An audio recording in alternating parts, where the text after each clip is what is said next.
don't know if you guys can see, but that is one weird antler. It looks like an antler laid across, one antler laid straight across that elk's head.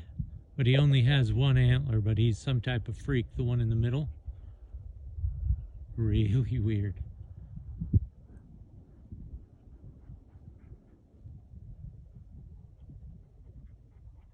Very weird. There are freaks. Hopefully I find that. Keep looking. Be awesome. I think they don't drop though. He'll get sick and die. He'll find his dead head. Or the hunter will shoot him. Super freak. Look at that.